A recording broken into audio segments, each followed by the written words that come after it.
ತುಂಬಾ ಬೆಳೆದ್ಬಿಟ್ಟಿದ್ಯಾ ಅಲ್ವಾ? ಅದಕ್ಕೆ ಯಾರು ಲೆಕ್ಕ ಇಲ್ಲ ನಿನ್ಗೆ. ಅಪ್ಪ ಅಮ್ಮನ ಬೆಲೆ ಏನು ಅಂತ ಗೊತ್ತಿಲ್ಲ ನಿನಗೆ. ಅವ್ರನ್ನ ಹೇಗ್ ನೋಡ್ಕೋಬೇಕು ಅಂತ ಗೊತ್ತಿಲ್ಲ ನಿನಗೆ. ಮಗ ಅಂತೆ ಮಗ, ನಾಚಿಕೆ ಆಗ್ಬೇಕು ನಿನಗೆ.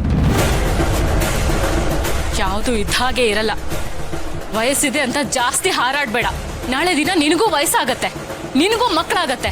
ಆಗ ಮಕ್ಕಳು ನಿನಗೆ ಛೀ ಥೂ ಅಂತ ಉಗಿತಾರಲ್ವಾ, ಅವಾಗ ಗೊತ್ತಾಗತ್ತೆ ನಿನಗೆ ಈ ನೋವೇನು ಅಂತ, ಅಪ್ಪ ಅಮ್ಮನ ಬೆಲೆ ಏನು ಅಂತ. ನೀನ್ ಅಪ್ಪ ಆದಾಗ್ಲೇ ಗೊತ್ತಾಗೋದು ಅಪ್ಪ ಅಮ್ಮನ ಬೆಲೆ ಏನು ಅಂತ. ಅಲ್ಲಿವರೆಗೂ ನಿನಗೆ ಅವ್ರ ಬೆಲೆ ಗೊತ್ತಾಗಲ್ಲ. ನಾವ್ ಹೆಣ್ಮಕ್ಳು ಮನೆ ಬಿಟ್ಟು ಇನ್ನೊಂದು ಮನೆಗೆ ಬಂದಿರ್ತೀವಲ್ವಾ, ನಮ್ಮನ್ ಕೇಳು ಅಪ್ಪ ಅಮ್ಮನ ಬೆಲೆ ಏನು ಅಂತ. ಅಪ್ಪ ಅಮ್ಮ ಯಾವಾಗ್ಲೂ ನಿಮ್ ಕಣ್ಮುಂದೆನೆ ಇರ್ತಾರಲ್ವಾ, ಅದಕ್ಕೆ ನಿಮ್ಗೆ ಅಪ್ಪ ಅಮ್ಮನ ಬೆಲೆ ಗೊತ್ತಿಲ್ಲ. ಅಪ್ಪ ಅನ್ನೋನು ನಮಗೆ ನೆರಳು ನೀಡೋ ಮರ ಇದ್ದ ಹಾಗೆ, ಅಮ್ಮ ಅನ್ನೋಳು ನಮ್ಮನ್ ಕಾಯೋ ಬೇಲಿ ಇದ್ದ ಹಾಗೆ.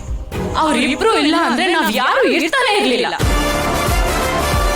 ನೀನ್ ಅವ್ರಿಗೆ ಬೆಲೆ ಕೊಟ್ಟಿಲ್ಲ ಅಂದ್ಮೇಲೆ ನಿನಗೂ ಯಾವ ಬೆಲೆನೂ ಇರಲ್ಲ, ತಿಳ್ಕೊಂಡ್ಬಿಡು. ವಯಸ್ಸಲ್ಲಿ ದೊಡ್ಡವನು ಅನ್ನೋ ಒಂದೇ ಒಂದು ಕಾರಣಕ್ಕೆ ಸುಮ್ಮನೆ ಇದ್ದೀನಿ. ನೀನು ಅಪ್ಪ ಅಮ್ಮಂಗ್ ಕೊಟ್ಟಿರೋ ನೋವ್ಗೆ ನಿನ್ನ ಜಾಗದಲ್ಲಿ ಬೇರೆ ಯಾರಾದ್ರೂ ಇದ್ದಿದ್ರೆ ಆಗ್ತಿದ್ದಿದ್ರೆ ಬೇರೆ.